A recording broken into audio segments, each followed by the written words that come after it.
Ingham County Prosecutor Carol Siemon says when she was first elected in 2016, one of her main goals was to remove systematic racial bias and racial disparities in the law enforcement. But there's one problem. Not everyone supports the policies she's put in place to do that. So I was an assistant prosecutor in the 80s. I was raised in Lansing in a diverse community. I've always had an interest in civil rights, all aspects of civil rights. As a woman, I've been a feminist my whole life.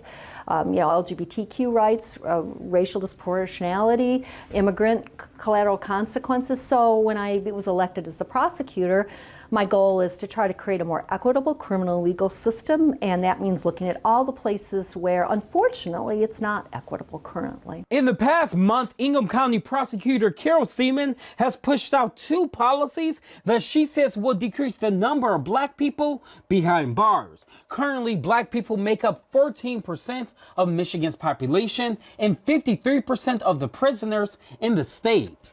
We looked at the data, and that one was so unambiguous. There's just no question that is the racial disproportionality is so extreme that I just couldn't justify. She announced in July that her office will no longer pursue charges stemming from traffic stops for minor issues unrelated to public safety. And last week, she says she'll be changing the way her office deals with the felony firearm charge. Michigan created the felony firearm charge in 1976 when there was a rise in the state's gun violence.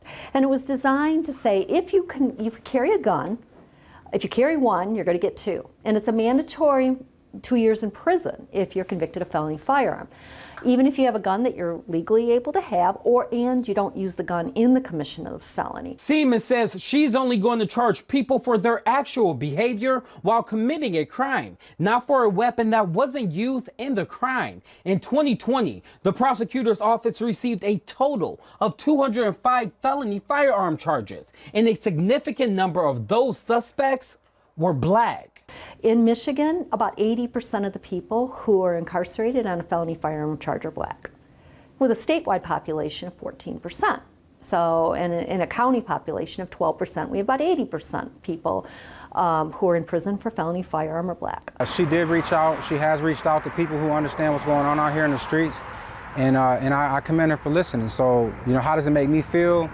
It makes me feel like progress is happening. Community activist Michael Lynn Jr. runs the Advocate CPL business on Lansing South Side. As a person who provides free CPL classes to young people in Lansing, Lynn says both policies will be beneficial for those young people who made a mistake. Young people are being pulled over for minor traffic violations, and they're searching their cars and finding firearms that these young people are walking around with, trying to protect themselves from the very streets we understand are dangerous.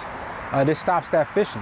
So it really kind of levels the playing field where they have to play fair. I think the vast majority of the Ingham County community feel that this is the absolute wrong thing to do.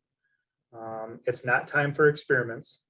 I think this is proven when it's been tried in other municipalities around the country. Crime is exploding in those areas now as well. And we just don't think it's the right fit for Ingham County at all. Ingham County Sheriff Scott Wigglesworth says he's not happy with how Siemon went about introducing these policies. He says the sheriff's office was not included, and communication between his office and the prosecutor's office was not the best. We weren't involved at all in this one. The previous 2 policies that she had enacted,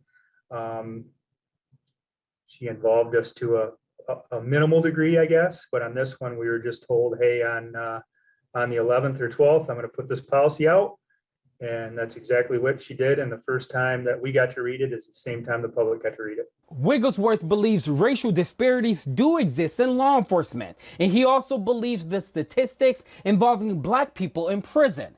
But he says his top priority is protecting the community and thinks these new policies will get in the way of doing that. Does this policy, is it going to have an impact, potentially sending less people of color to prison? I think that's probably true. But on the other hand, at what cost? The cost, what's the cost of a human life? So there's a lot of factors to be involved in this. And again, to just simply thumb your nose at the legislature, those that create the laws and the laws that are on the books because you don't like the look of it, and get the laws changed. But to just start ignoring laws that are on the books because of some personal agenda or some study you read or somebody across the country says, hey, I think you should do this. We need to focus on what's happening here in Ingham County, not what's happening in other cities across the country. I don't think that there's good evidence that enhancements for people who commit crimes while carrying a gun have significantly increased the deterrent effect of the law. What there is good evidence for is that these enhancements have increased racial disparities inside the criminal justice system and help to fuel mass incarceration by keeping people in prison longer and swelling our prison population. That's Stanford law professor David Slansky. He's done research on criminal law and criminal activity for over 2 decades now. He was also a federal prosecutor in Los Angeles. Slansky says the push to break down racial disparities in law enforcement is something that's becoming more common among prosecutors across the state. Starting around 10 years ago, prosecutors began to win an election around the country based on promises to make the system more balanced, to reduce racial disparities, to decrease unnecessary harshness in the system. I think a number of things have driven this trend. One is definitely the increased attention to racial disparities in the criminal justice system. That's a tension that I think can be chiefly attributed to the activism around the Black Lives Matter movement. Siemon says she's hopeful she'll be able to work through disagreements with local police. But Wigglesworth says on these policies, disagreements run deep. I don't agree. That's not 100. I don't agree with it at all. And I think most police chiefs in Ingham County don't agree with it at all. And most police chiefs across the country wouldn't agree with it at all. In Lansing, I'm Larry Wallace, Fox 47 News.